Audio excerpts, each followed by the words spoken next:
Hi, everyone. Wow. Listen to that sound. Thank you, Jacob, for making the sound so great. Wow. Everyone, that was commanding. That was so quick. Thank you. Thank you all for being here. Really, really appreciate it. And just a couple little quick thank yous. I want to give a big thank you to Discover Vale. They give us a grant so that Jacob can be here. He actually serves a dual purpose. We are recording all of these programs, and we have been for a couple of years. And so it's so wonderful. And then they go onto our YouTube channel.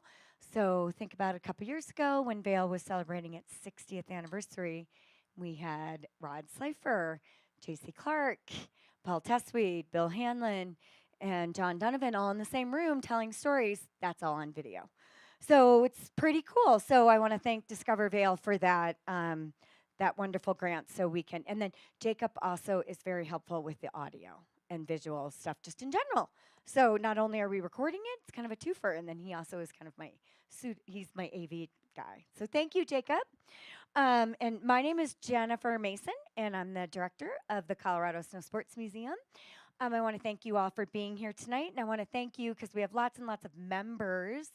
Your support keeps us open and free. We're open every day, 10 to 6. So thank you, and that's all because of all of you, and it's so wonderful.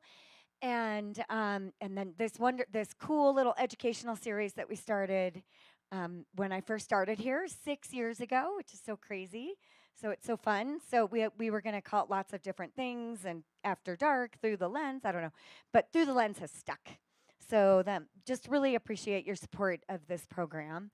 And did Wendy and you guys? There are seats over here, and there's seats over there for you girls. Whatever they want. They're friends with Philip and Eddie. So, but today was really cool. So we brought Philip and Eddie, who you're going to meet tonight, into Eagle County Charter Academy.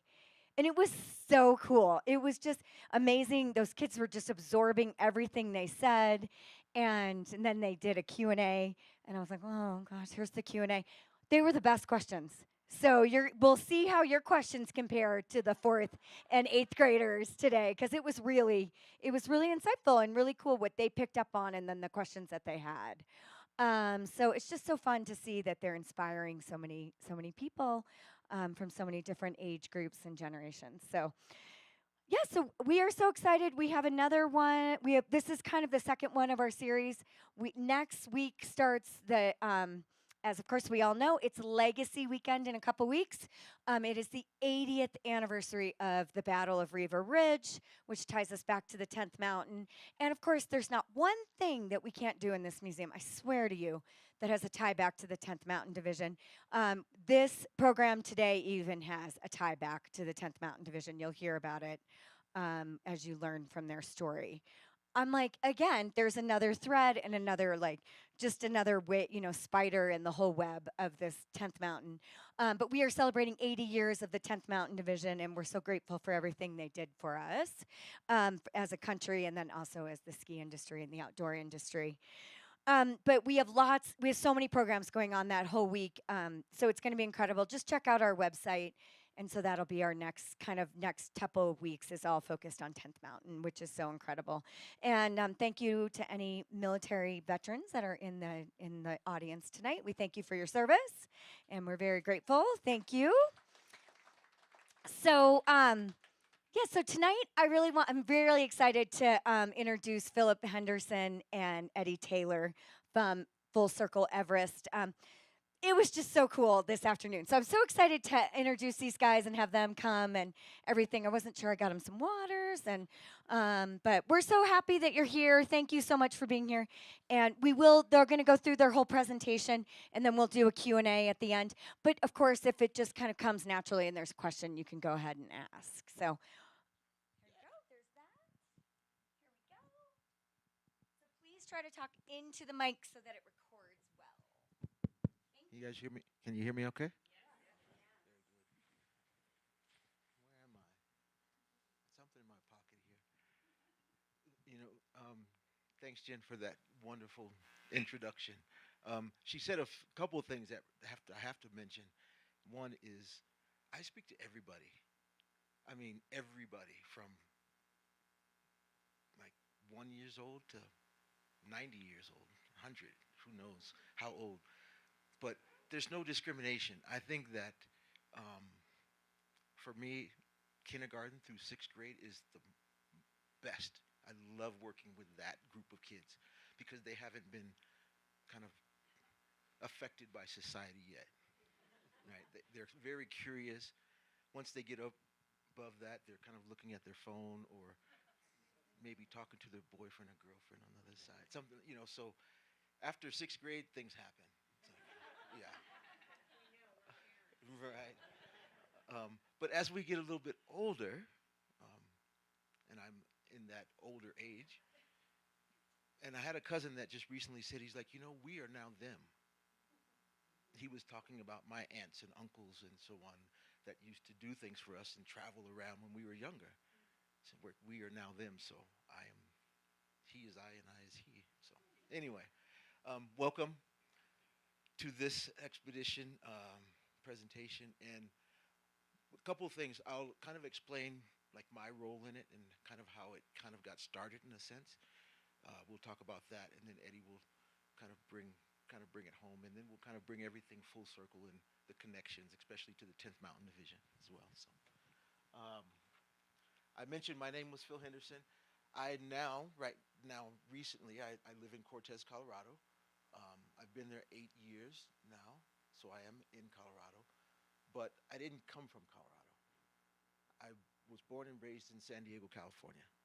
And ooh, all right. And I lived most of my life, my younger years till I was 19. I moved to the Bay Area when I was 19. I lived there for 9 or 10 years. I went from there to Lander, Wyoming. I lived in Lander, Wyoming for 8 or 9 years or so. I moved from there to East Africa. I spent a couple years in East Africa. I moved from there to Vernal, Utah. I lived 12 years in Vernal, Utah. And then I moved to South America. I lived in Patagonia in Chile for 3 years. My daughter went to kindergarten, first grade, second grade in South America. And then I moved from there to Cortez. And so I've been there ever since. So if you can do all those years, you'll know how old I am. Um, but that just gives you a little sense of, I realize now that I've lived in small rural communities and small towns more than I have in big cities. Yeah. Uh-oh. Well, I'm off. That's why. What do I like to do? What do I spend my time doing? Most people think, oh, you're a climber. That's what you do. Yeah, I do a little bit of that. I raise goats. I love raising my goats. I had 21 up until this past winter. I like riding a motorcycle. Um, that's something I've been doing since I was 10 years old. So there's a variety of things I like to do, but most of them are human powered. Flying a kite is probably the best thing I love doing. If I'm at home and the wind blows, I will stop doing what I'm doing and fly a kite. So I love skiing and I like skiing with my dogs. Gardening is meditation for me. It's the balance of struggle in the mountains and suffering to being in a warm greenhouse and growing your own food. To backyard birding. Both of those photos were taken out of my backyard, off my deck. Yeah. I kind of think I was born into Everest in a sense because I was born the same year as the first American expedition, which was in 1963. What actually was in 4 months of each other. That expedition happened in May, and then I was born in August, and so it was kind of meant to be. But although I didn't know it, um, long story because we want to save a lot of room for Q&A and some of the other Everest stuff. But I came to Knowles, a National Outdoor Leadership School based in Lander, Wyoming, as an adult. I was 27 years old. I had already worked at Costco for almost 10 years before I did this work. I came to it because I had an injury. I played football most of my life, and when I was in college, I fractured a vertebrae in my neck. And I had a year and a half to think, what am I going to do the rest of my life when I couldn't do anything? I couldn't go to school. I couldn't work. There was a lot of things I couldn't do. I started playing golf was the first thing I did. But I found out about Knowles, and when I looked at the catalog, I was like, I'm going to do this, not knowing where it was leading to. 2 years later, I came back to Knowles as an instructor. Um, I was actually the first black American instructor to work at Knowles in its history. That was starting in 1994. Um, and I've been a whitewater guide. I picked up a lot of different skills because for me it was work. It wasn't a passion of, oh, I love skiing or I love climbing. It was, I can do this for work. And if I can only carry a pack on my back and use my feet, then I can only work 3 months out of the year. But if I can float a river, if I can go backcountry skiing, if I can climb ice or rock, I can work all year long. So that's really what got me into all of these disciplines. And then I started to love them after that. We mentioned the 10th Mountain Division. So early on in my Knowles career, I became a winter instructor. And our winter curriculum was based specifically on the curriculum that was given to the 10th Mountain Division. I actually was lucky enough that I came into the school early enough when Paul Petzel was still alive. So I met him and talked to him. But yeah, the same skills that are being taught to the 10th Division now are the same things that we're teaching at the National Outdoor Leadership School when I started working there. So I can basically go out and train anybody the same way as the 10th Mountain Division. So, but I really enjoyed skiing. This aren't too well, but because I managed a whitewater program, I had winters off. So my downtime came in the winter, November through February, which means that I could ski and climb ice. And so during that period of time, I started volunteering for the climbing school in Nepal. And this school was started specifically because Everest had become a business. Most of the folks who were working on Everest as porters, carrying gear, putting in camps and so on, are Sherpas. The Sherpas never had a chance to get educated in technical skills and so on, but they're strong. They're probably some of the strongest people on the planet, and just their demeanor means they are very helpful. So when people were getting in trouble on Everest, Sherpas would come to their rescue, but they were dying at a rate of kind of 4-to-1 to Western climbers because they didn't have the skills. So in 2006, a friend of mine, Conrad Anker, started, and his wife Jenny started the Kumbu Climbing School in 2004, and I started in 2006. Today is 2025, so it's 20-some years that the school has been in existence. The first years we had 2 American instructors, Nepali and Sherpa students. Within 2 years, we had 2 American instructors with a Nepali or Sherpa assistant instructor and Nepali Sherpa students. Within 10 years, you had 2 Nepali or Sherpa instructors with an American assistant and all Nepali students. By 2019, we had all Nepali instructors, all Sherpa and Nepali instructors running the school. That's how far it's come. And were you able to dramatically reduce the death rate? Yes, yeah. What the exact death rate is now, but you don't see it. I don't count the numbers. You may not see it in the numbers, but you see it in the voice. And we'll get to that in a little bit.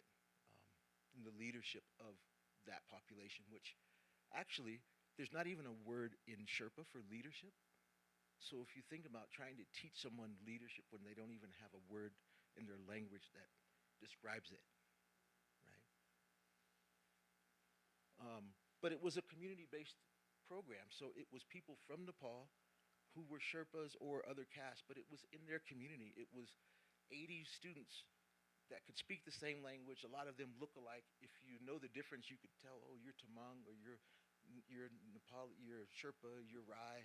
But if you don't know, you're just thinking, oh, they're all Nepali, or they're all Sherpas, right?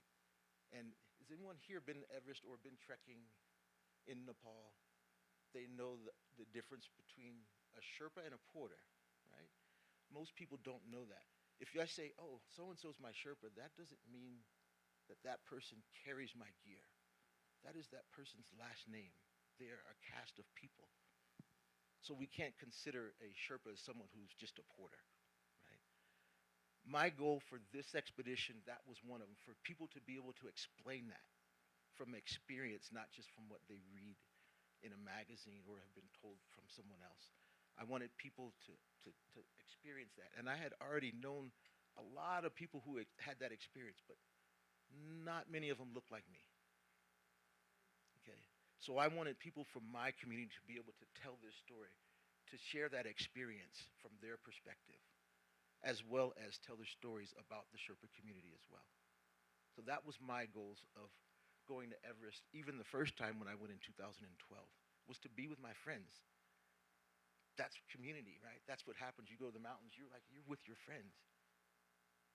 So that's really what this expedition was about for me in that sense. Again, I had volunteered for the climbing school maybe 10 years before this expedition, maybe 12, I think, before the Full Circle Everest expedition. But I had also provided students from the climbing school an opportunity to come to the U.S. and take a NOLS course.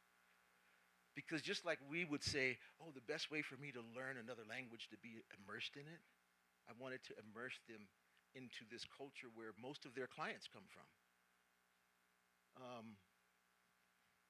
don't know if it'll show, but yeah, it probably won't show here. But Pasang here and Mingma up top, when I had those two as students, the first year, both of them had summited Everest 9 times. Okay.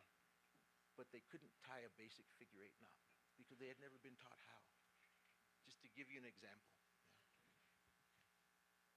They came to the U.S. The hardest thing for them to do was to not hike to camp, get to camp, put up a tent, start cooking food for everybody. Because that's their culture. That's what they do on the mountain, right? So their challenge was to just learn, to take a step backwards and observe, learn language, things like that.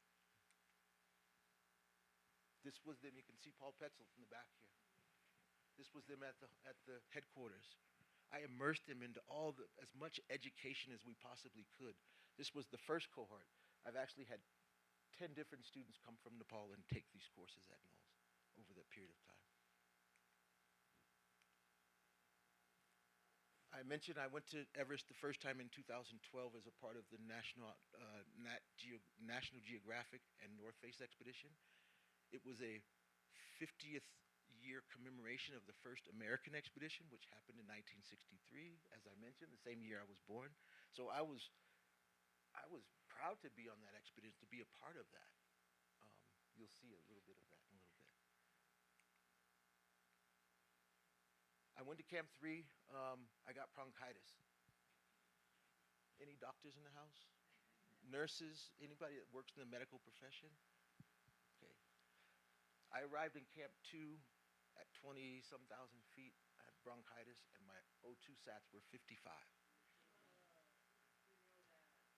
You know that, right? If someone in here in this room was at 55 right now, we'd call an ambulance and say, take him to the hospital. But I was able to walk down. But I say this because I understand the risk. I know that when I was there in 2012, 10 people died. I know the risk of Everest. It happens. People go, they don't come back.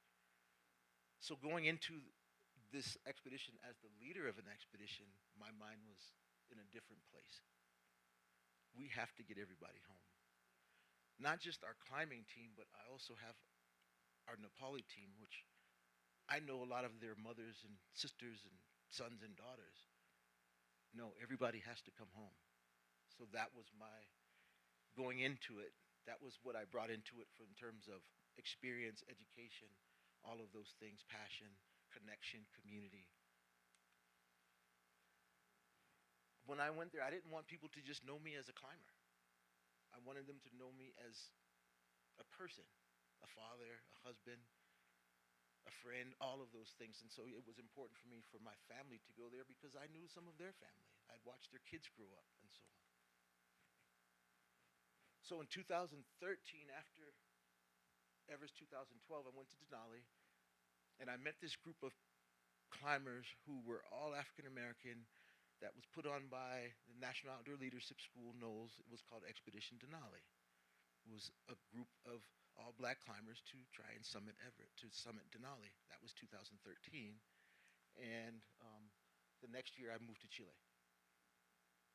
And I was gone out of the country for 3 years, completely kind of disconnected from the US, the outdoor industry, blah, blah, blah. And then I came back in 2016, 17, kind of reoriented myself with the community and the outdoor industry, and then something changed.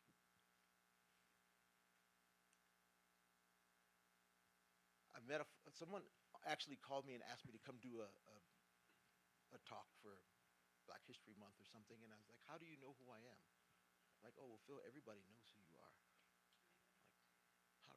Well, there were all these affinity groups that had grown up that people were interested in getting into the outdoors, and I was actually in Ouray climbing, um,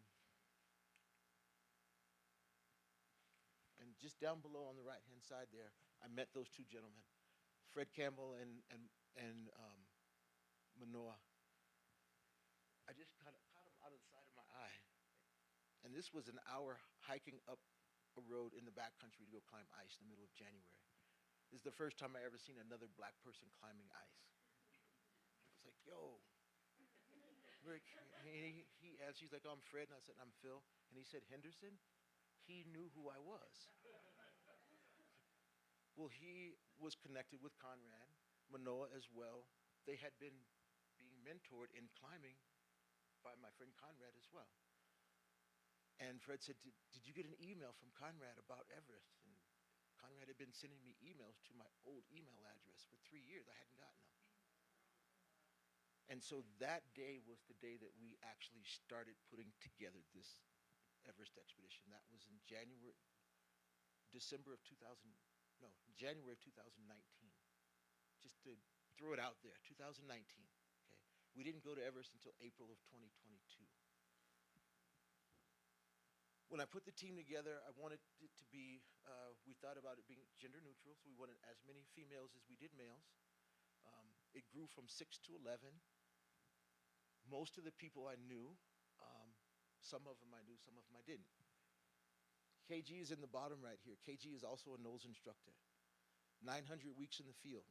Do the math. 900 weeks. It's over 13 years of sleeping on the ground. We put it that way, educating people. Adina on the other side here. Adina supports scientists in Antarctica. She's an engineer, and that's what she does. So the only other team member who had been to Nepal previously, but it was when she was 7. So she wanted to go back, but she didn't want to climb. But she managed all of our computers, all the tech stuff. Maybe I should let Eddie tell you the story, but yeah, I'll let Eddie tell you that story when I'm done. I'll finish with everybody else. Dom on the other side was climbing with Manoa, with Conrad as well. He is also a vet. He was in the Iraq War. In Iraq, the first time, Dom is from Brooklyn, New York. He had never seen the sunrise until he was behind a 50 caliber machine gun on patrol, and it just happened to be facing the direction that the sun rose. And he marks that as a pivotal point in his life. But the outdoors, after being in the military, he suffered from PTSD. And climbing in the outdoors is what brought him out of that. Rosemary, in the middle there, Rosemary and I, she's also a nose instructor. The closest that I think I have as a mentee, as a female climber, Rosemary and I have been on Denali, Everest, and Kilimanjaro together. So 3 big mountains. And she also came to visit when I was in Patagonia. So 4 continents, 3 big mountains together. If you ever want someone, you want always have someone on an expedition that has energy, and Rosemary's that person. Yeah, she can pick anybody up at any point in time. So, yeah, and then I'll let Eddie tell you our story about being connected because it's pretty interesting, and then we'll talk a little bit about like training. I'm sure somebody has questions about how did you guys train? Think about it. We were in 7 different states.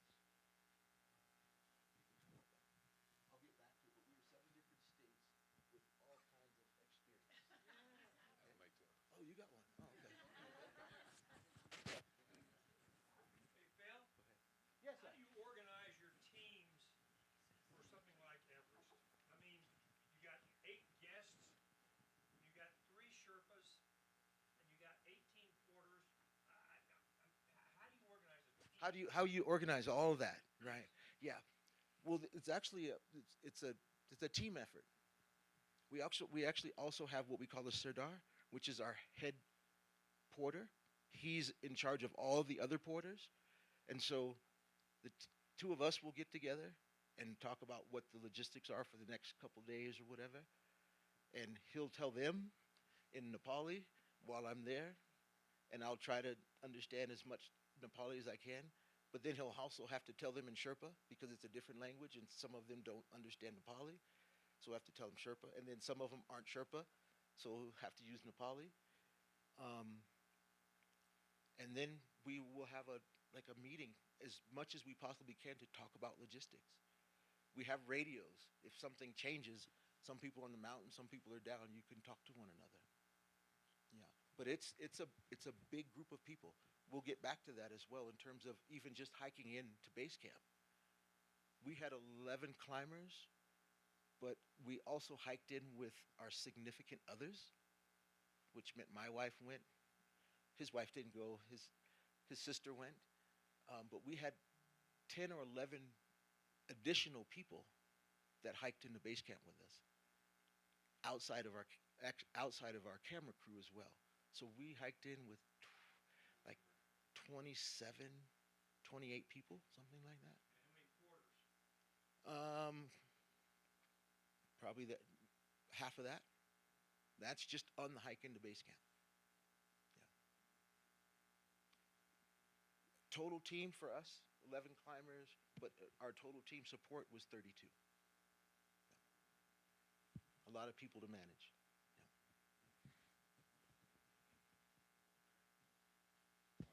Oh, it's further on the right. Should I just talk? Yeah. All right. Yeah. So what am I talking about? The mountain. All right, let's just go next slide. Next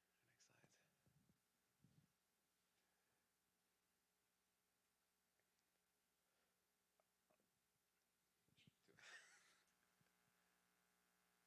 This is training. Just so that you guys know, we had 3 different training trips. One in Highlight Canyon, which is in Montana. Another one, which was Rainier. Montana was December 2019.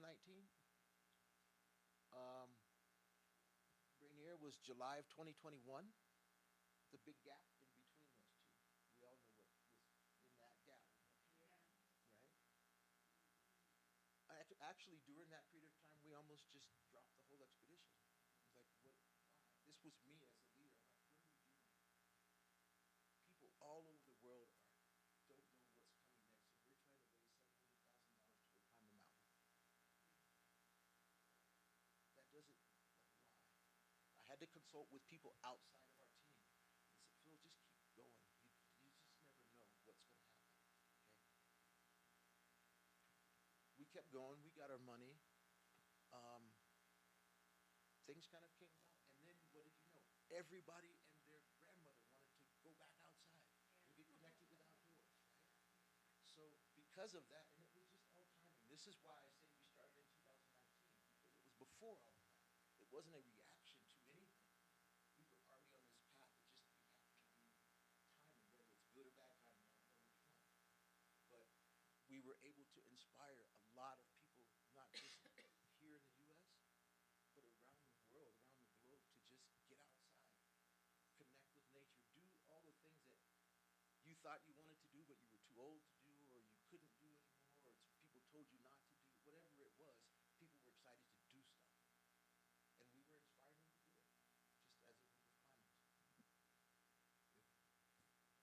Um, that was Rainier. And then the other one was,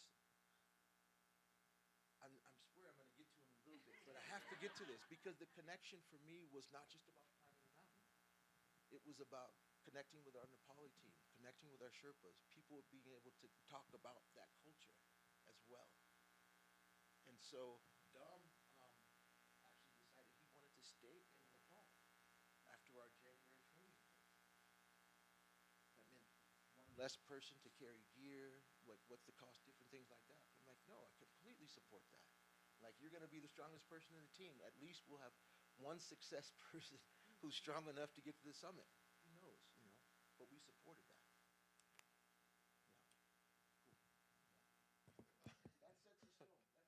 That just sets the stage for why was I even involved in it, and how did we put the team together, and then what happened. Oh man. Uh oh. Now I have to talk.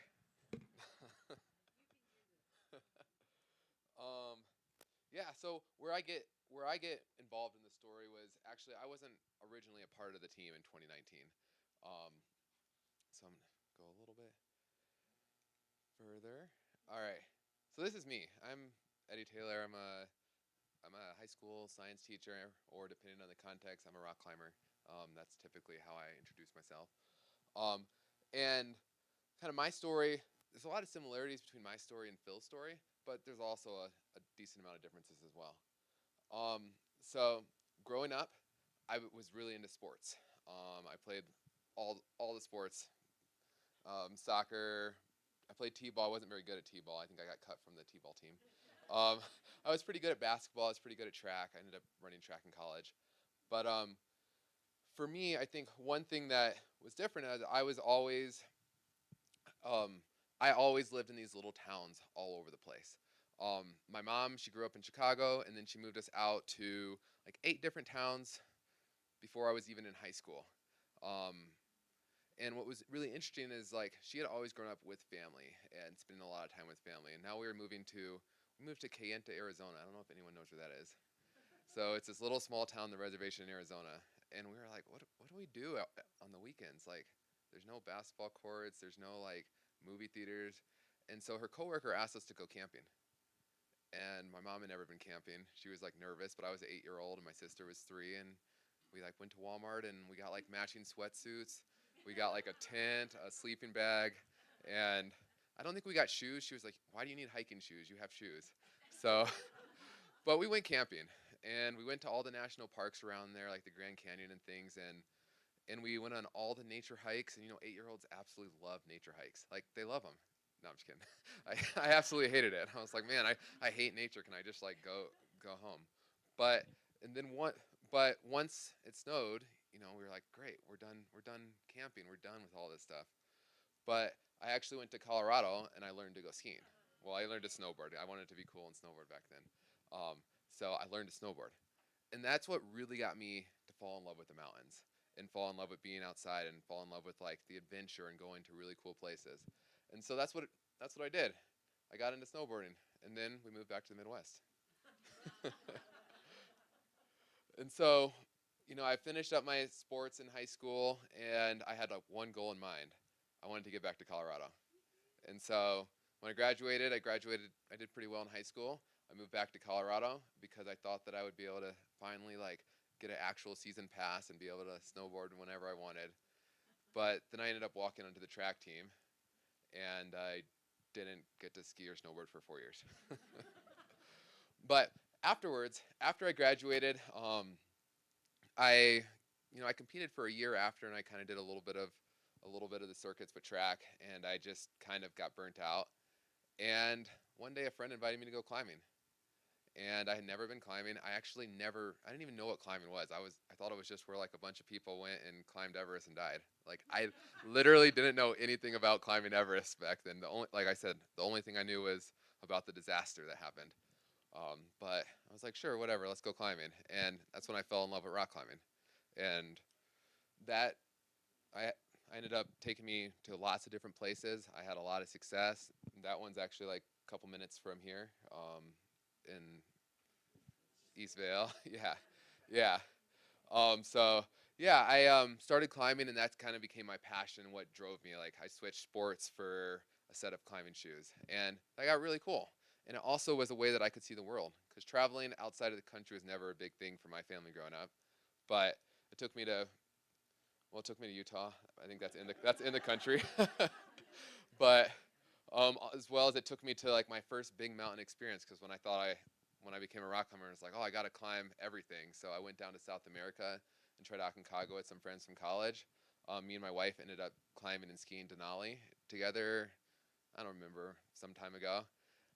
But it really got us out of our comfort zone. Um, we went to Kenya and we climbed Mount Kenya. And this was the first time I saw another black person climbing. I had to go to Africa to find that. So, but but where me and Phil meet is we met actually in Colorado. So probably a year or two after the story of Manoa and Phil, I actually how the full story goes is during COVID I got a dog, and so yeah, pretty much everyone got a dog, right? My dog's pretty poorly trained. I think they said it was socialization during COVID. But anyways, that has nothing to do with the story. But we were at we went to Uray and I went to the dog park and I was walking my dog, and there's another guy at the dog park walking his dog, and that was Phil. And it was completely random. Like I've spent a lot of time in Uray. I've lived there for months at a time, throughout my climbing history, and I had never seen a black person climbing, let alone in Uray in Western Colorado. It was just different, you know. It was just kind of different. I was like, okay, what's up? Trying that cool, you know, just like walking my dog, and anyways, we chatted a couple times throughout that weekend, and we traded numbers, and then eventually we got together and we went skiing a few weeks later, maybe a few months later, near Telluride. Where was that at? It was Lizard Head Pass, yeah. And so we got there, camped out, did some skiing, and Phil starts telling me about this Everest expedition and this project, and thought I'd be a really good fit for it.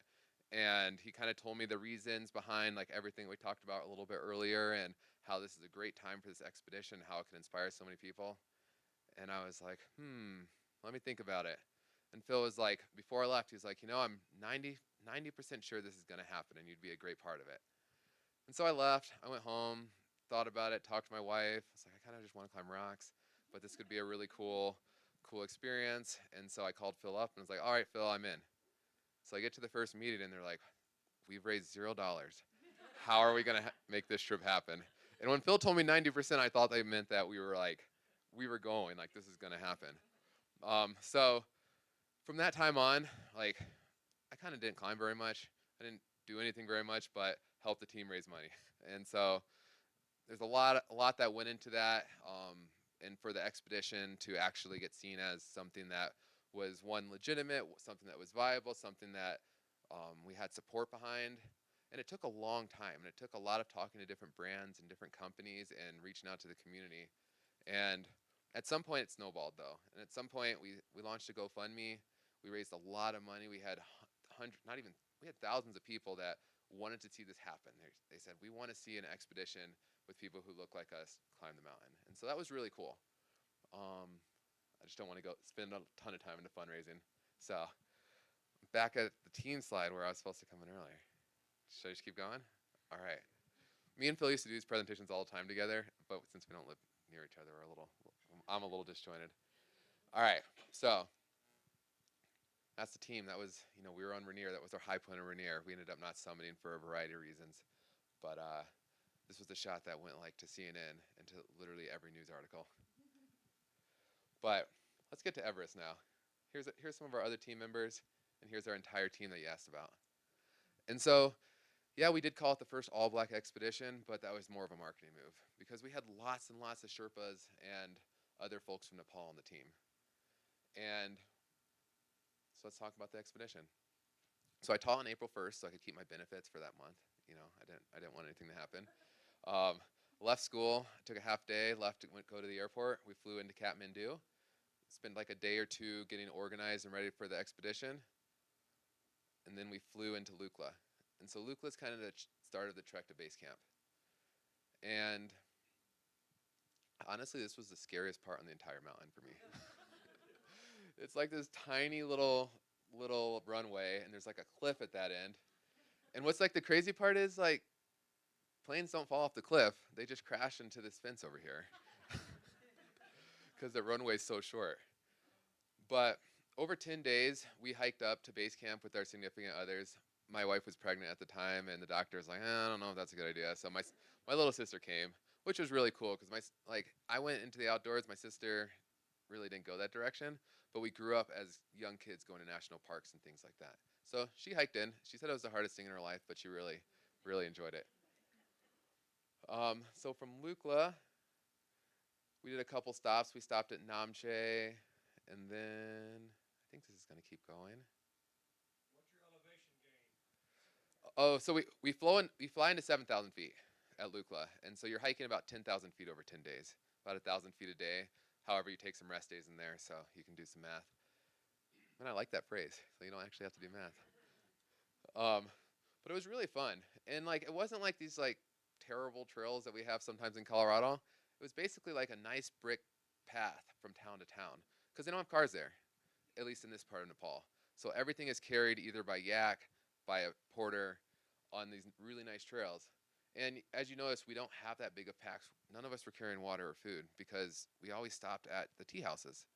And so, you know, Rocky Mountain, Yosemite, people don't really live there, right? But this in Sargamantha National Park, people lived in the national park. And so it was really cool that we could walk through. The walk was really nice and really pleasant. And you saw the biggest mountains in the world. And then you stopped and got tea like every hour, hour and a half. So here's just some of the views from hiking in. It was really pretty. These are a little bit scary as well. It's like 1,000 feet below the. Oh, the prayer flags. Yeah, the prayer flags are everywhere in Nepal. I don't actually. Do you know the reason why? Yeah, if there's prayer flags, I mean you're good. Nothing will happen. I like that. That's I pretty like much the what it explanation. is. Yeah. But from Namche, we went up to Fort Say, and Fort Say's the place where Phil made me take another month off of school to go work at the the climbing school. And for me, working at that climbing school was really cool. You know, I work with a lot of kids. I have 160 kids in my caseload, and some of them want to be there, and they absolutely love chemistry, and chemistry is their thing. Most of them are just there because their parents made them, or they know that it'll look good for college. And some kids are kind of in between. But when we went to Fort Say and worked at the climbing school, I mean, there were Sherpa students who hiked 30, 40 miles to come learn from learn from us, where we were just assisting with the instructors, but they were really excited and they're really receptive to everything that we were helping with. And at that point, I hadn't climbed Everest. I've done a lot of rock climbing, a lot of rope systems, but I hadn't climbed Everest, and I was helping out with the advanced class, which were people.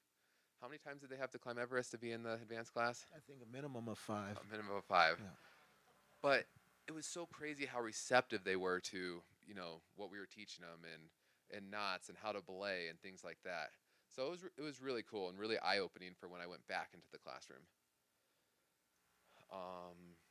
So yeah, just some more scenes from there, and from Fort Say's, it's just a super nice town. It was awesome, and then as you go up and up, it gets a little bit more bleak until you get to base camp. Base camp's like kind of bougie. um, Here's just one shot of base camp, and our base camp was pretty minimal. We had, we did have private tents. We all had our own little North Face tent, and we had a cook tent.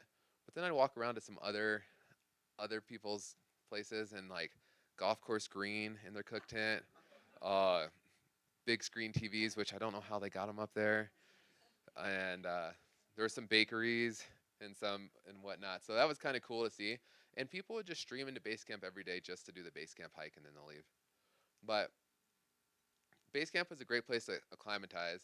But as you went, do you want to come in, or do you want me to keep going? No, keep going. All right, I all could right. I could say a couple of things more about base camp, but Okay. Elevation there. yeah, Base camp's about 17,000.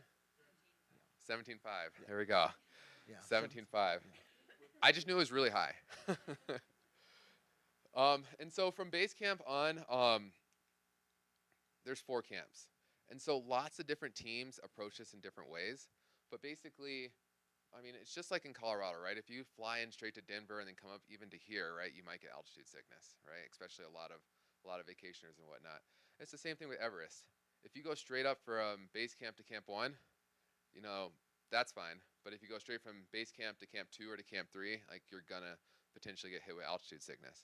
So we had some different strategies, and even among our team, we broke up into two completely different strategies. Where part of our team went down to Lobache. That's the previous town, and there were 2 reasons why we did that. One, so that we could climb a different mountain that didn't go through the ice fall, and 2, because you could get another hot shower. That was like really nice down there.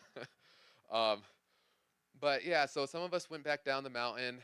We went and climbed Lobuche, and it was just really pleasant. Like, I think 4 or 5 of our Sherpa team came up with us, and they were just psyched to climb the mountain. And that was actually the second mountain I had climbed in Nepal, because initially we actually did this more rock climbing peak called Lori Peak earlier with a few of the Sherpas and people on our team as well. So it was really cool just to get to another summit and to get perfect weather, and it was great. And that this is in late April. And so instead of going up to Camp 1 and back down, we just did the Lobuche trip, and then we actually prepared for to go up to Camp 3. And so this is just through the ice fall. And like I said, this was, I guess, the most high risk part of the entire expedition, even if the plane fight felt a bit scarier. Um, the ice fall is just, it's a frozen river, and the ice is moving. And so you try to go through the night, you try to go quick as you can, and you try to be, you don't want ice to fall while you're in there. So you cross, the ladders that look like they're bought at Home Depot and tied together with with little strings. You cross all of those, and you try to make it out of the ice fall before night ends. Because it's a little bit colder. Colder, yeah. Yeah, and like to talk more about the ice fall, on our rotation, we tried to get up to Camp 3, and there was a certain path, and we came down. The path was completely different because an apartment size ice block fell on part of the trail, and so then they have to divert and go the other direction. So luckily no one I think on the mountain was there when that came down, but it's just kind of like Russian roulette at some point. This is Camp 1.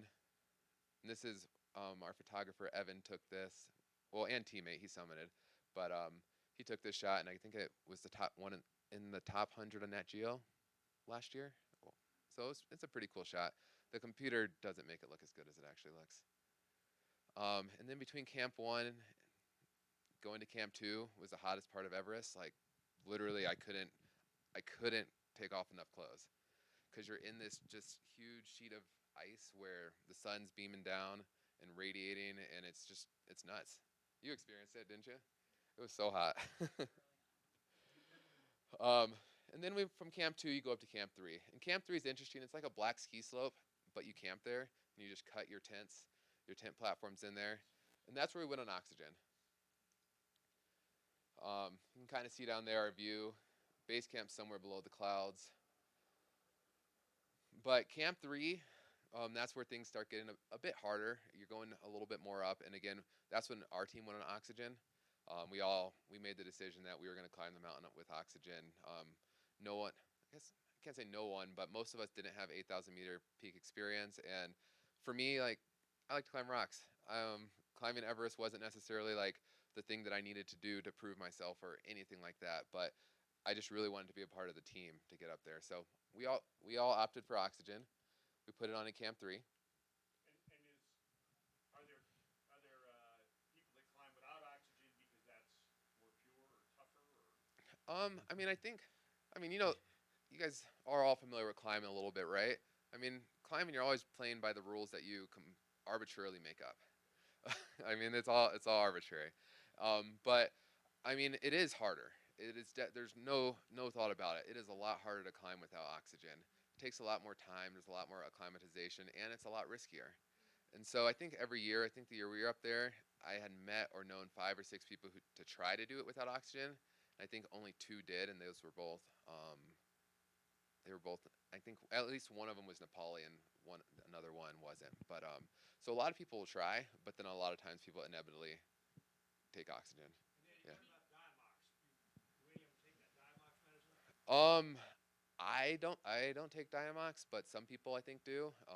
There's some pros and cons, and there's a whole load of medication that people may or may not take for high altitude mountaineering.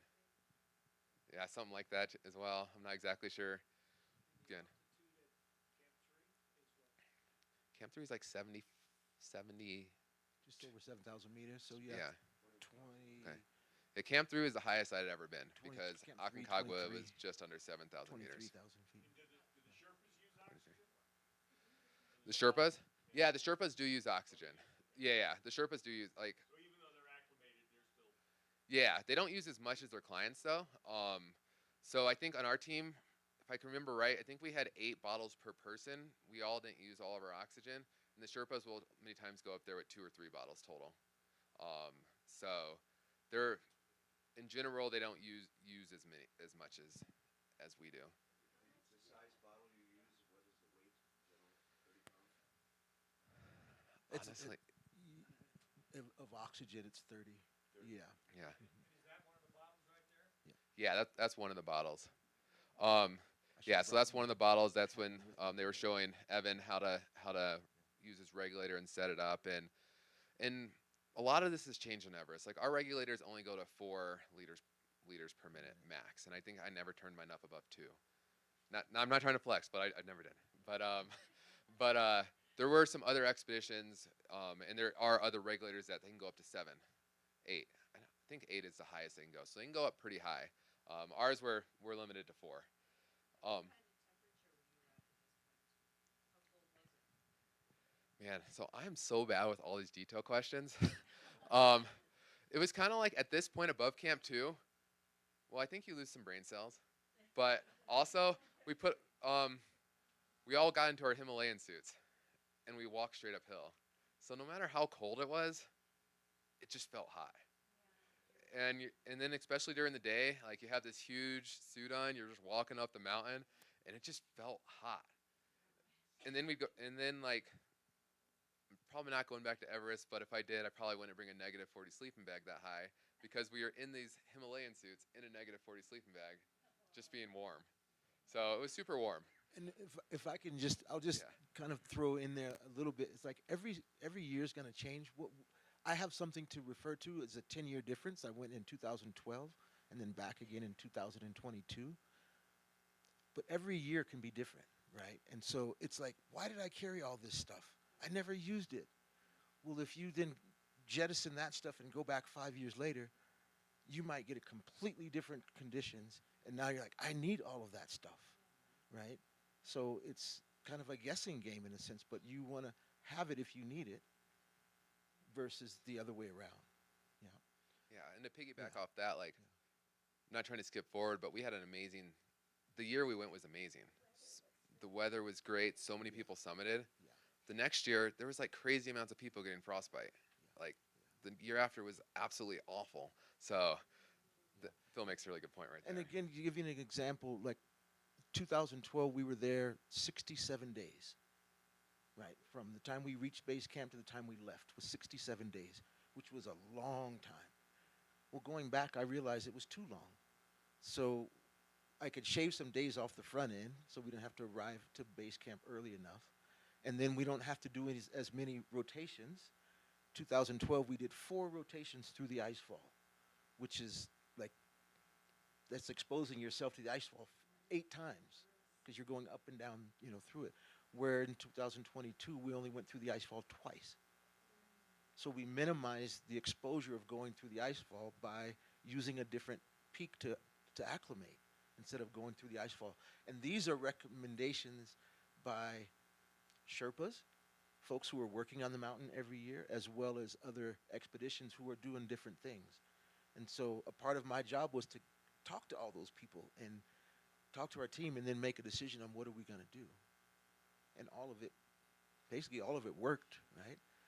But another example, 2012, 10 people died. On an average, 10 people died on Everest every year. 2012, 10 people died. 2022, it was a good year for everybody. Like all the expeditions were 70, 80% successful or 100%, and only 3 people died that year in the whole season. But then you go the next year, 2023, and 23 people died on Everest that next year just because the conditions were different. Yeah. If you look at some of our summit photos up near the summit, look at his gloves. He doesn't even have mittens on. It tells you what the temperature was like. Whereas some other time it's like 40, 50, 60 below. And you're like, you know what? We just got to turn around. It's too cold. So, yeah, we were lucky in a sense. All right, so above Camp 3 is Camp 4, and Camp 4 looks like kind of like a war zone. You have these like discarded oxygen bottles all over the place. I mean, there's been different disasters and whatnot, and it's hard to breathe in Camp 4. That's Manoa hanging out outside without his oxygen mask on for quite a. Actually, he was outside for a long time without it on. I don't exactly know how he did it. Um, but Camp 4, we got up there early, like maybe noon the day of our summit day. And then we tried to sleep and leave later that night. So it's just some views on my cell phone. Have you already been through the ice fall, or Yeah. you already So we already went to the ice fall. We went on. This is our summit push. Ice fall. We went straight to Camp 2, Camp 3, Camp 4, and so we're just getting ready to summit. Everyone's just like zombies laying in their tent, whatnot. We're kind of packed into the tents because you don't set up as many tents up high as you do down low. And this was the first good weather window of the season. Technically, a few Sherpas summited 2 days before us, and they went up to fix the weather station, but they didn't have as great of weather as this day was forecasted. So it was crowded. So this was the view I had when I woke up. Um, we had this whole plan where like part of the team was going to leave at 8, part of the team was going to leave at 9. And then when I woke up, everyone had already left, and it was this whole thing. And so this was, I woke up, I was like, oh, let me take a picture. And then I went back and like, okay, I got to get ready. I got to like pack my bag and get some, drink some water or something. And so, oh, that's the summit picture. I took no pictures on the way to the summit. I just like, huh? Yeah, the summit. Well, this is the south summit, and then there's a little ridge between the south and the normal summit. But when I saw all these people, and that it just kept growing, I got a little nervous, and so I got ready to go. The Sherpa that was with me, we just like got ready and then bolted out at like 9:30 or something. And the reason why they start at 8 or 9 p.m. is to try to hit the summit sunrise. Unfortunately, I summited at 2 a.m. and so and so it was really nice because there was kind of a bottleneck at the beginning of the climb up. As you can kind of see, you go through this area. Basically, to right here, it got really, really bottlenecked. Lots and lots of people, and it's basically, especially in the conditions we were in, it was like a wide open ski slope. And so I was able to kind of just walk up um, and keep going until we got to the area called the balcony, which is up here. And at that point, there were only maybe 2 to 3 parties in front of me. One of them was one of our teammates, Manoa. But it made for a really pleasant summit day. And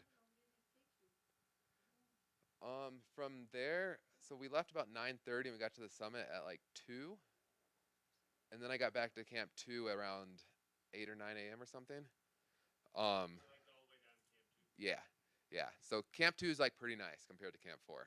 I didn't have a lot of pictures of it, but like we had a couple of our Sherpas or we had a couple of cook Sherpas and a cook tent at Camp 2, and so it was actually really pleasant. Like so, we went to the summit. I came back down, um, and like this is what I came down to, trying to pass a lot of the folks coming up. But what's really interesting about Everest is like it's kind of wide open here, but from here all the way to the summit, it's a ridge, and so passing is really hard. It's really not great. I don't. It makes it less safe for everyone, and so that was kind of our goal was like to get to the south summit, the summit, and then back before the queue came. And so with that, like I said, unfortunately, I got a nighttime summit shot. But this is right when I got back to the balcony. That was like where I could finally like really look around and see and enjoy myself and just see like how far you can just see from the summit. I mean, you could see Lhotse, you could see is it Manaslu over there as well. And so I had like finally got back down a little bit past the queue and was like, all right, I'm good to go. And so I got back down to Camp 4. Oh, here's some shots from up top that from some of our teammates. So this is Evan. He joined the team thinking he was just only going to go to Camp 2 and take pictures, and he did really really well and ended up summiting. And that was kind of a last minute opportunity, which was really cool. This was Rosemary. I think she was filming a TikTok at the summit. um, and then this is KG, who KG has, I feel like one of the coolest stories. Like, do I have time for a story? Okay, okay. So after we got off the mountain and we were back Yeah, I'll tell the story. We were back at the Yak and Yeti, just like sitting. This guide comes in and just starts talking to me, and him and his clients, and they're like drinking Bloody Marys, like they're on their fourth or fifth one.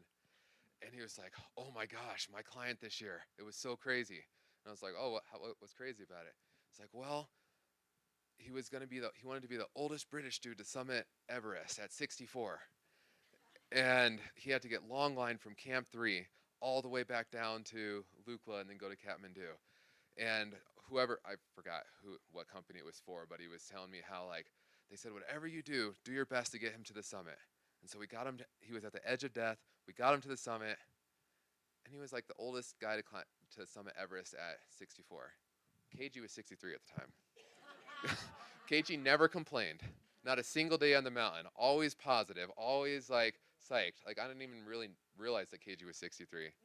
And so it's just like this crazy story, like hearing this story about like having to go through these heroic efforts and giving him oxygen all the way through the ice fall to make it happen when KG literally didn't, not a single word of complaint. And then what was also kind of funny about KG is when we got back down to Kathmandu, we all left and went home, and KG had to stay a couple extra days because the president of Kenya wanted to welcome him back because he was the first Kenyan to have summited. So that was pretty cool. Yeah, that's the Kenyan flag. Yeah. So after the summit, we went down the ice fall, and it was super sketchy and raining water, which is, you know, we were just going as fast as we can, trying not to, get caught in there. And then we celebrated with our Sherpa team. Well, that's how Dom celebrated. That's how I celebrated. And how many of the expedition made it to the summit? So out of 8 people who tried, 7 did, and the only person who didn't, he got sick. He got sick like day 4 of the expedition. We weren't even to base camp yet, and he just got this cough, and it didn't go away, and like it just didn't go away. And he was training so hard for this expedition, like no doubt in my mind that he would have been successful, but up there you don't, yeah, it's Yeah, it's one of those yeah. things where I told the team it's not a matter of when you get it's of if you get sick, it's when you get sick. And if you get sick early enough, then you have time to recuperate and to get better, and still you can summit. But if it's late in the season and you get sick, game over because you don't have any time to recover. Yeah. So we had a few more celebrations when we got home, and oh, this broke. Is it fair to say that when you got done and you came back home that you were famous? For like, yeah, 15 minutes. Yeah. um, Something like that. yeah. So yeah, we did a few things when we came home. But really, like the whole thing about the success, like for me and I think a lot of our team, we never really cared about the summit. I really didn't care about the summit. It was really cool to do. It was really cool to have this first all black expedition be successful. But I think success is measured in a lot of ways. Like the second we got on the plane going to Nepal, I was like, oh man, like we made it. This was awesome. Because like it was a lot of work. It was a lot of work. And yeah, there was a bit of training, like physical training, but the main thing was like just raising the funds, getting people to believe in us, and making it happen. So like there was a success there. There was like the bonus that we summited, and then there was like the number one success that we all made it back home. So that's what I got.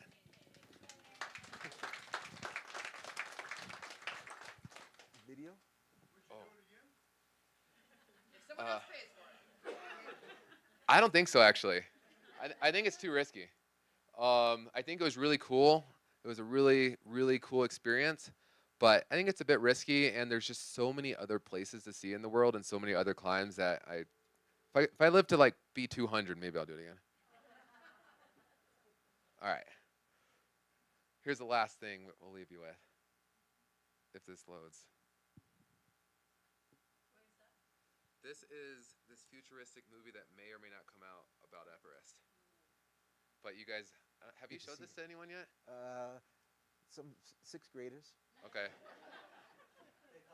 Yeah. I haven't showed anyone this yet, But but you all get to see it, yeah. you guys get to see our the trailer of this mystery film project that's going to come out at some point.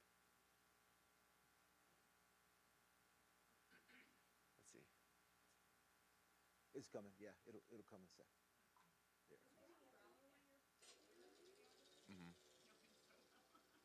Um, is is there sound? Okay, I'm just gonna make sure that it's. You guys don't want to hear just my computer sound. Sorry about that.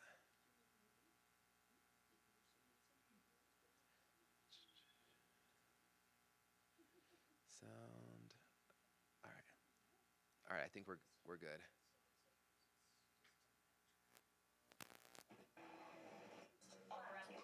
Uh oh. I don't know what's Uh oh. happening. Uh oh. Uh oh. I have no idea what's happening. All right. Let me just like refresh this.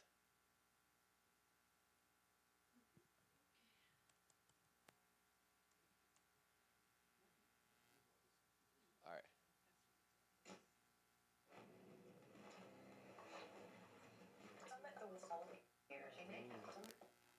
I have literally. I have guys. That might be the end of Yeah, your it just presentation. yeah something happened to him.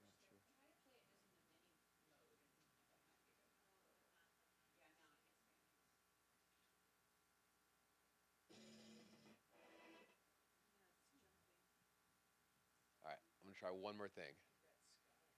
Just gonna close this. Is there any? So we already established there's no doctors or nurses, but is there any IT people here? He's right behind me. You might try doing it in Safari or a different browser All right. than Chrome. Yeah, it worked well earlier, but in a different location. So here we go. All right. Last try. Last try. Best try.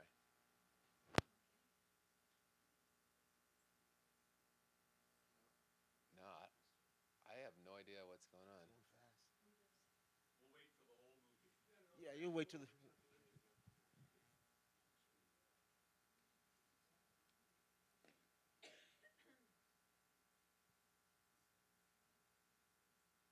You know what it was? It was a clicker. I turned the clicker off. Now I think it's gonna work. All right. Here we go. Nope. All right.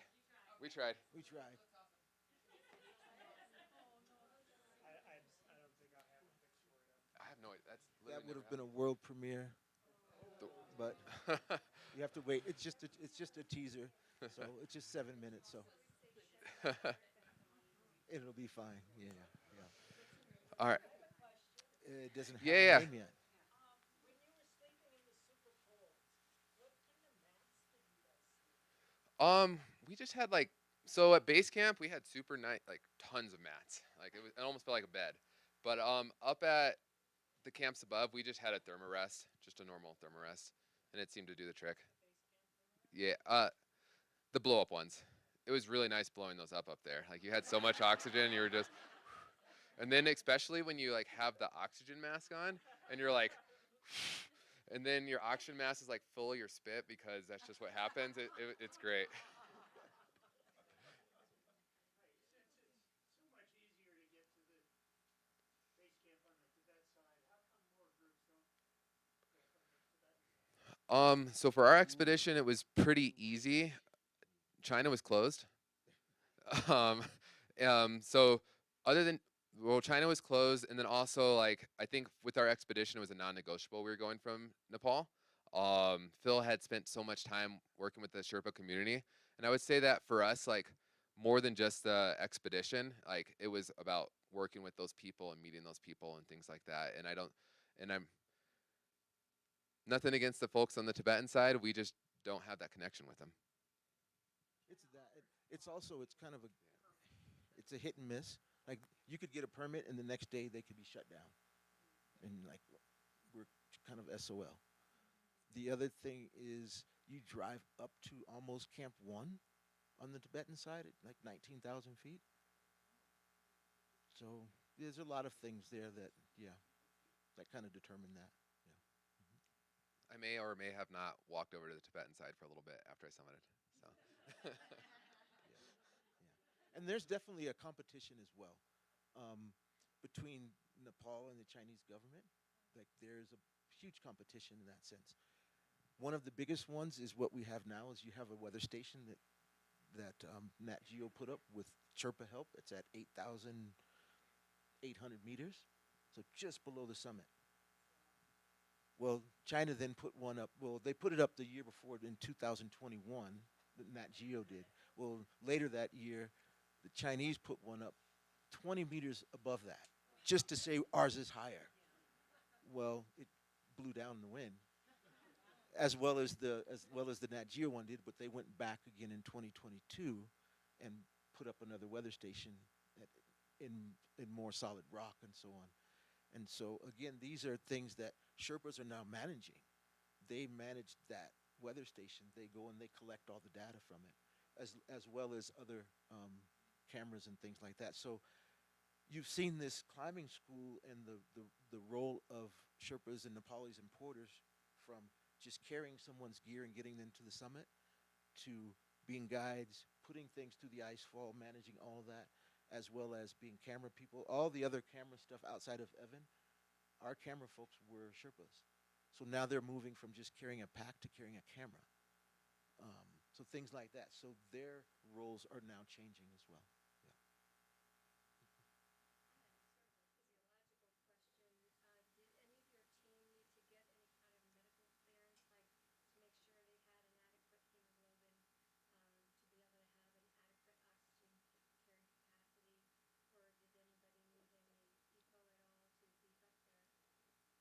Yeah. No, not at all. Myself and KG were the oldest in the group. So KG was 63, I was 61.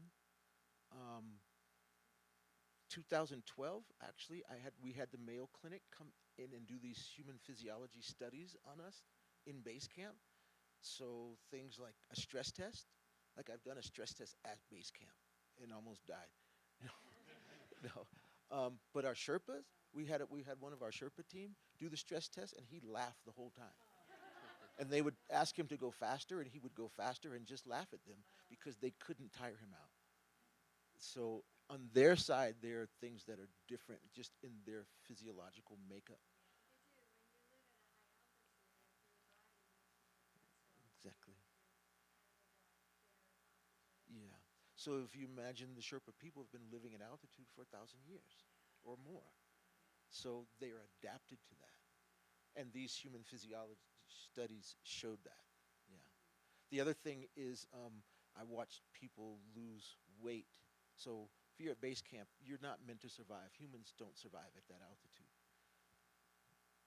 We would come out of the tent in the morning, and this was during a rest period where you're not doing anything, you're not climbing. Come out of the tent in the morning, they would have you pee in a cup, and we did a blood test at one time, and then they would weigh you. So before you did anything, before you ate, you'd pee in a cup and weigh yourself. And I watched people lose 2 pounds a day, eating 3 meals a day, snacking all day long, and doing almost nothing in terms of exercise. But they were losing 2 pounds a day. So your body is just deteriorating. Yeah, yeah.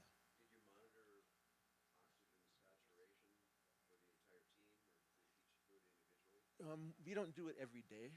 You kind of check on people to see like where you are in a sense. Um, but by the time you get to base camp and you've been there for a week, 2 weeks, a month, oh yeah, you look at your O2 sats, and if you're resting, you're at 90%. Yeah, 88%. And there's other little things like there's a chart in Namche that you can look at, and it should tell you about where you should be. And so on your hike in, you're looking at, your clients or other climbers and say, hey, let's check your O2 sats just while you're sitting at dinner, just to see where you are. And I think with that, if I'm reading the question right, like Phil's leadership style, he wasn't like making sure like checking everything of every person all the time. Like he would give us some guidance and things like that. But in terms of like he kind of trusted us to kind of like check in on each other and make the best decisions we could. And I think that like I really appreciated that. Some people may or may not have, but I would say in terms of like we weren't like sitting down like everybody, what's your O2 stat? Everybody, you know what I mean? We weren't doing anything Yeah, like that. it just doesn't work that way. Yeah, or I don't work that. I don't want to work people that way. Yeah, it's something to be aware of, but it's not a 100%. If your O2 sats are here, you can do this or that. Yeah, it's kind of. And the other thing I think too for us is that we talk about this team of black climbers, and a lot of people think, oh, we just it's like, hey, let's go get a team of climbers to go climb Everest. To be the first time in history that a team of black climbers climb Everest. It didn't happen that way. I was on a path. Conrad was working with some folks. I'm like, man, I think these guys would be good for this expedition. Put two and two together. But when I look at the team itself, he's been on Aconcagua. He's been on Denali. He's been on so many 14ers. He skis, he ice climbs. He knows how to keep himself warm. Okay, you're good, right? KG, 900 weeks in the field. Aconcagua, Denali 2 or 3 times. Kilimanjaro 100 times. Um, I know what he's bringing to the table. Rosemary, I've been on 3 mountains with her. So I'm looking at everyone and going, no, it's kind of the next step for a lot of people in Everest. Like, well, you can go back to Denali again, or you can go to, but Everest is, this is like the challenge for most people in their mountaineering careers. And for me, in terms of leadership, it was, yeah, I've been there. I've worked nose courses for years. This is the next step in terms of leading an expedition. If you can do this, yeah. And if I didn't do it, it would probably be another 20 years before we actually had an all black team that had the confidence to put that together and go to the mountains. So, yeah. So after you came back in your 15 minutes of fame, what is life like now? What do you do now? What's next? For me, I do the same thing I've done for the last 30 years, which is get people connected with outdoors. And that's from, like I was mentioned earlier, from kindergarten to 90. I don't care what it is. Birding in your backyard to Mount Everest. We talk about meeting people where they are. It's like, well, how do you want to connect? So do you And that's do what we any do. instruction with any organizations or? Yes, I have my own organization called Full Circle Expeditions. It's a nonprofit.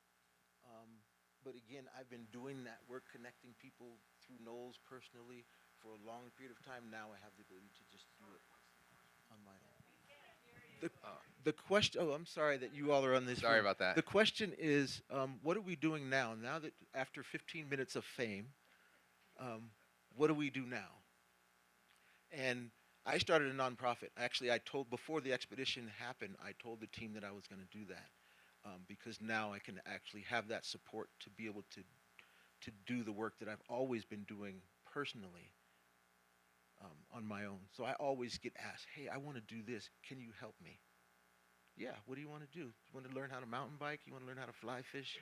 You want to learn how to ski, climb ice? Whatever it is, we can do it. But I actually have the biggest program is called Plant a Seed program, which is the kindergarten through 6th grade. We don't expect to get anything back from those kids.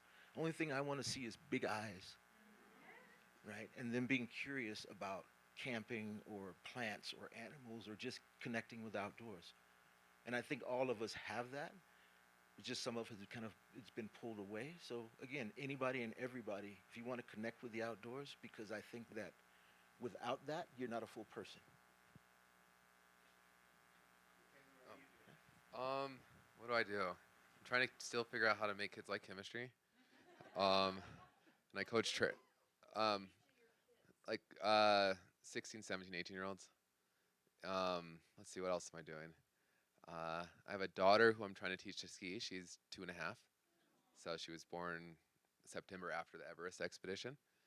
And then I rock climb as much as I can. I have a super long list of different goals and things like that, and different mountains and stuff. Not very icy and snowy mountains, but I just kind of keep ticking away at those things, and that's what I do. So, yeah. On the day you summited from Camp 4 up, looked like a pretty long line when you were coming down.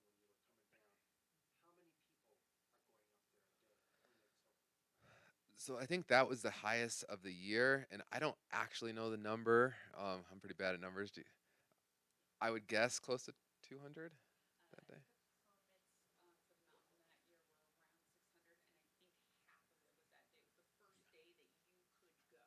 Yeah. Yeah. Yeah. And what was cool about that line though is like when you were going down, like it's really like people going up on one side, going down the other side. When I was going down and like unclipping to go down, like all the Sherpas would like grab me and pass me to the other Sherpa, and they would do that with my Sherpa as well, Pasang. They would grab him and make sure he wouldn't fall. So it was like everyone was just so like nice and helpful. Because like they're trying to get their clients up, but that no one wants to help rescue someone who slips or trips or whatnot. So it was just really cool to see like that helpful spirit on the mountain as well. And I know even like we stopped in Pasong, the Sherpa that was with me like helped someone else's client change the oxygen tank, and we had a bunch left over and a couple things like that. So there was just this like there's such a cool community feel. Like here a lot of times it's like we're gonna go climb a mountain, we're gonna do it by ourselves, we're not gonna use any support, this and that. And like we watch our Sherpa team work together, and they're like, oh, I'm gonna put your crampon on for you, and then you're gonna put my crampon on, and it's just so different. Very much so. Yeah, it's very different.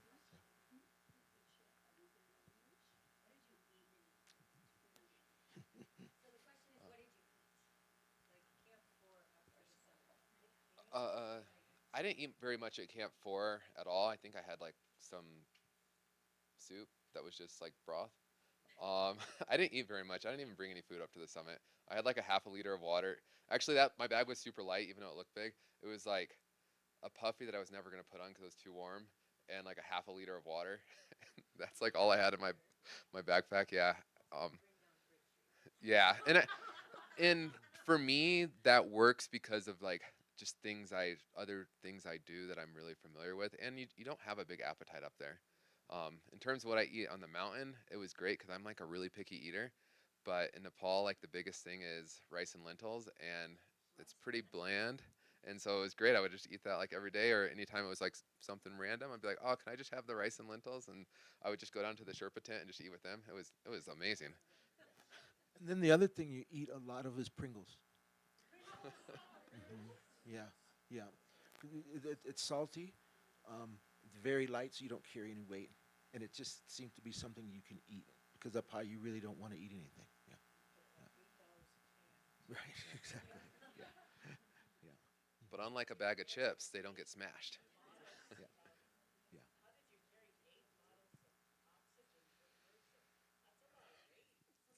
Yes. So that's like a whole intense thing, but basically like the Sherpas are preparing well before we get to the mountain. And so part of their rotations, and that's why there's so many Sherpas per team, is because they're carrying those oxygen bottles. Like the oxygen bottles aren't filled even on the mountain. They're filled in Kathmandu, and they're like these Russian oxygen bottles that are thinner than would ever be allowed in the U.S. And so who knows if they're actually safe. But so they cost about $1,000 a bottle to bring it from. I think it's 1,000 to bring it from Kathmandu up to Camp 4. And so if you think about that, like it has to get flown in on a helicopter, usually to base camp, and then it gets carried up all the way up. And so it's pretty expensive. And so you kind of make that determination how many you need per person. And we went with I think a very safe number. And again, we ended up not using all of ours as a team wise, but I actually don't even know what happens to it when you don't use it. Yeah, But it just gets brought back down, and they just get stored. They don't come all the way back to Kathmandu.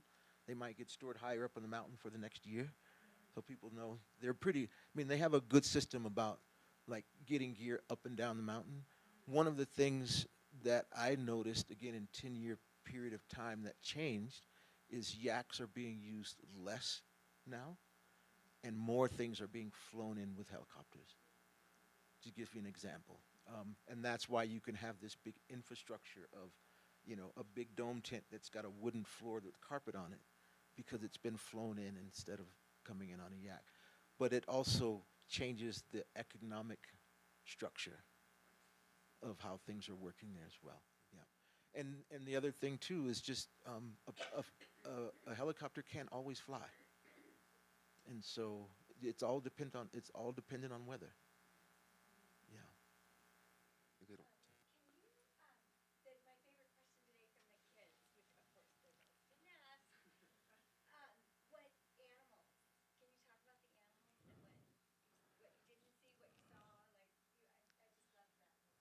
Yeah. one of the kids earlier asked us like, "What animals do you see on Everest?" And again, I compare this because the first year I was there 67 days, and we were there very early in the season. But for the most part, animals are non-existent outside of a yak that you see that comes in because it's so high. Nothing lives there, right? Just- Birds will come once they realize that they can get food scraps, and so you have the ravens. But then even some of the smaller birds, it's just too early in the year. It's too cold. But as the season goes, you get through April and you get into May, and it starts warming up. And I looked on the ground and, oh, what is that? And it was just a spider moving across the ice. And you notice these things because you haven't seen anything alive outside of a person in a month or 2 months almost. And so you start seeing that, and then you notice a insect flying or butterfly, and you're just happy. It brings this joy of, wow, things are alive. It's springtime. Yeah. So And then we did this whole bit earlier with the kids with all the dogs. The dogs just, you start walking, the dogs start following you, and they'll go literally like 3 days. They'll just stay next to you and, eat your scraps and stuff, and then they'll disappear. And then all of a sudden, that dog that we saw like 2 weeks ago is in our cook tent, just like hanging out. And they're like, there's lots and lots of dogs. and so I was just saying that spending time in different parts of the world gives me a different perspective on animals, on our pets even, because they don't belong to anyone. They come and go as they please, but if they show up, people will take care of them. They'll give them food, they'll give them a place to live or whatever. But when they leave, they're not mad about it. They just go, okay, they're gone. So, Wait, that one in the back. yeah.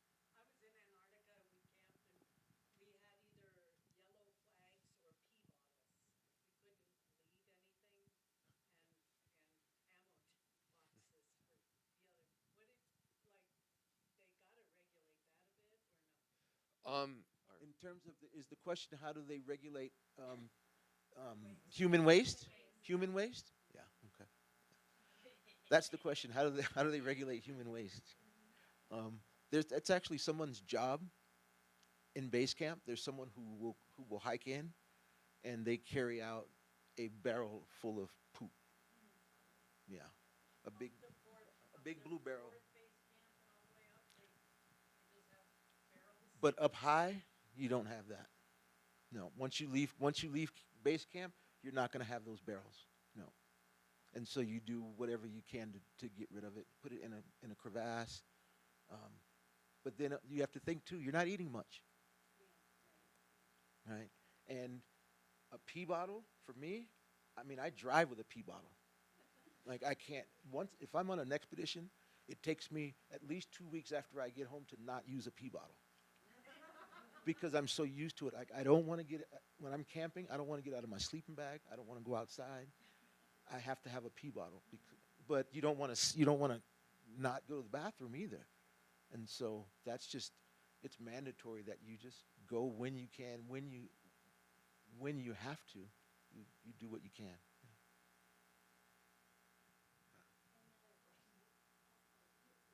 we got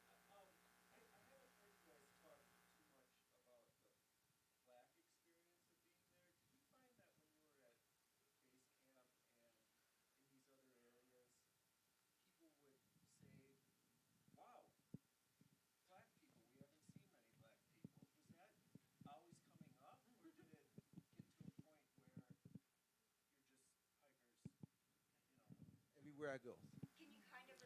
The question is, how does it? The question is, how does it feel to be a black climber? Like, are people recognizing that on Everest? Okay, if I want to make it specific on Everest, yes, it still happens. Yeah, even at Everest, it happens. Yeah, I was. I'll give you a quick story. I was with a teammate of mine in 2012, and we were just talking about it because we were listening to music, and he had a question for me or something, and kind of like the question you're asking me right now. And we're just about to pass someone, and he looks up and he looks at me. He's like, "No way! Wow! I've never seen a black climber before." And I'm like, "See, I told you." And I just keep walking. But I mean, sometimes that can deflate you. It's like, well, let's see. I've had people ask me, "What are you doing here?" Well, let's see. I have a pack on my back. There's a rope, a helmet, and I'm in the Tetons. What do you think I'm doing? So at that point, it's like, well, how do I react to that? Yes.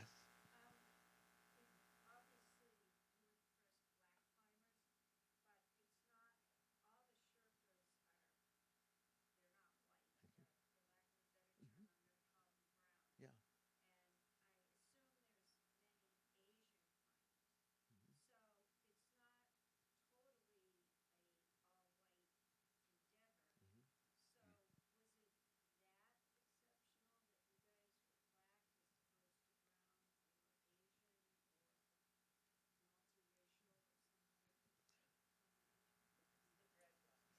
Mhm. Well, it's a great question in terms. So the question being, what I want to repeat the question again so that people know. What is tell me the question again?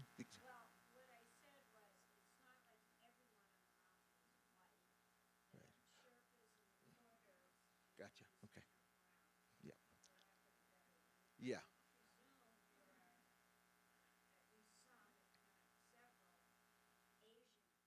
Yeah.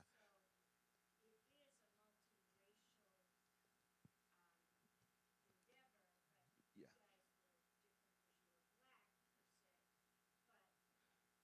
Okay. So the question is, um, as there are other folks who are dark skinned outside of black people from America, how do people see that or talk about that or express that difference between dark skinned Asian or Nepali climbers or even Kenyan climbers? And the reason why I smile is because this is a question we don't get asked often, but I have like an hour answer for that. Um, because it's actually one of the things that we spent as a team probably at least a half a day, 4 or 5 hours talking about in how do we express our expedition as a black team, right? Most people, if they're Asian, aren't seen as black; they're seen as Asian. If someone's East Indian, like from India, they're not seen as a black person; they're seen as Indian. Even if there is a Kenyan sitting in this room right now, you wouldn't know that they were Kenyan unless you asked them. But because of the place that we have grown up in or live in and the society that we live in, most people see a black person, they think a black American. Well, on our team, we went through this like, oh, all black team. But we're not all black Americans. Manoa is, his father is Samoan and his mother is Ethiopian. Is he black American? Abby, her father is Nigerian and her mother is Ethiopian and she was raised in Canada. Okay. Rosemary's father is black and her mother's white. So we actually had conversations. How do we describe this expedition? We went through that. Well, if we're talking about other people, they're considered black as well. So it wasn't black American, it was black because that's what we are all seen as. And does it really matter? It only matters to those people who are going to ask the question. Yeah,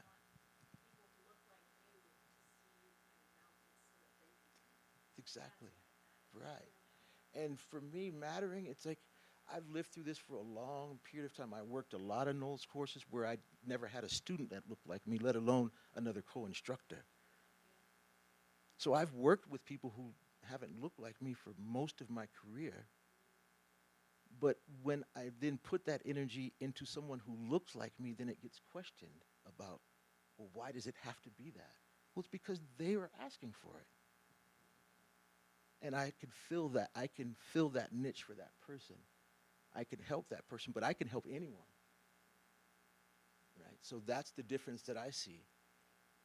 But we had to name it something, right? And it really was the first. And it wasn't marketed. We just happened to come amongst that. And why did we make it specific? I think one of the reasons why we made it specific. Here's some statistics for you. You take 6,200 people who have summited Everest, right? 10,000 pair of feet that have touched the summit of Everest. There's a 4,000 foot difference there, right? Those 4,000 are all the Sherpas that have summited multiple times, or other people who have summited multiple times, right? But if you look at 6,000 individuals who have summited Everest, before 2022, 11 of those people were black people around the world. Not just black Americans, we're talking South Americans, Kenyans, anyone who was dark skinned. Okay? 8, 11 out of 6,000. So when we saw that statistic, it was, oh, we have to put that up there so that people can really see the discrepancy of how we're not recognized in the climbing community. Does anyone know who the first black person to summit Everest was? This is a black woman who lives in Washington State. Her name was Sophia Dannenberg. She was a woman. Yeah. Yeah. 2006. Yeah. And so I love the question because it's almost like it has to come out.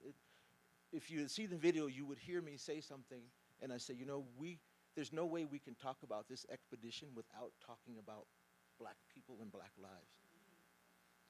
If we don't, we're just hiding. We're hiding from that elephant that's sitting in the room. Something people don't want to talk about. But it's not what we focus on. I've never focused on just that. I've just focused on being an educator, a climber, but I don't focus on being a black climber or a black skier. That's the proof is in the pudding.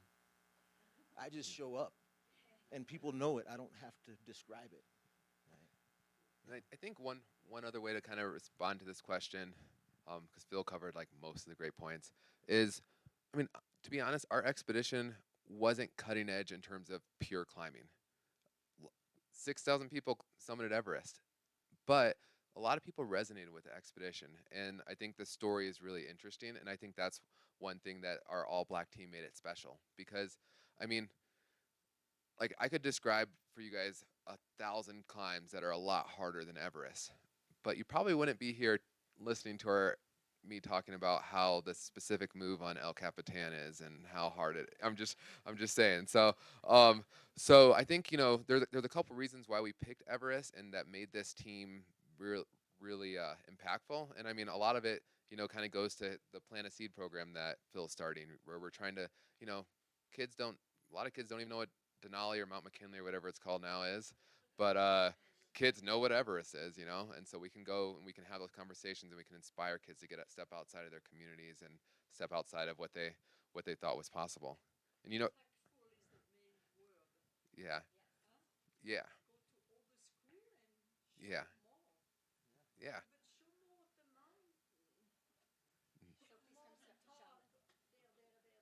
yeah. Oh, awesome.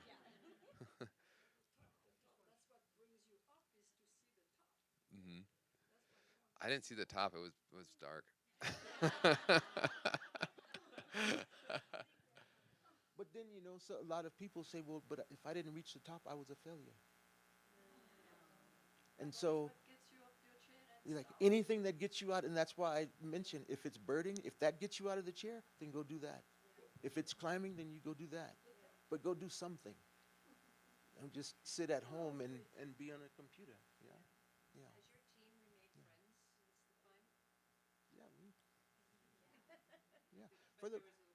Yeah. For the most part, we communicate. One of the things that I talk about is we've never all been together since base camp. Since the expedition was ended and we were all flying out of base camp, we've all never been together in the same place.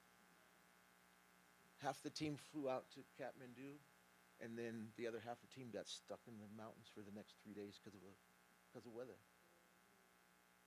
You flew out of base camp, or you came back from? No, we actually flew out, which was again, which was a surprise to me because it wasn't that way 10 years previous. But it's the way that a lot of people go now. Yeah, I was expecting this 3-day hike out, after being on the mountain for months, and we flew, and I still got stuck in the mountain. So So Taylor, you experienced flying into Lukla, but you didn't get to experience flying out of Lukla? I did not fly out of Lukla. We actually didn't even. That's a whole nother story. But basically, no one flew out of Lukla for days. It was actually like shut down. It was like socked in. So yeah, we did this weird shuttle mission where like the helicopters didn't have seats because of the weight. You know, it's hard to fly up there, and we were like shuttling things down, and then we shuttled down even lower, and then we all went to this random hotel where all the helicopters were landing because no one could fly to Lukla. It was kind of weird. yeah, So. yeah. One last question, and then we do need to wrap it up. Not that I don't want him to. Yeah, yeah. I gotta teach tomorrow. Yes. Any more questions? Oh, good. Okay. Awesome. I just want to thank you guys for coming. It was incredible. So our whole mission is to shortening it, but to tell stories that inspire others. To go seek adventure, and I feel you guys are an inspiration to so many people. I feel like you should be known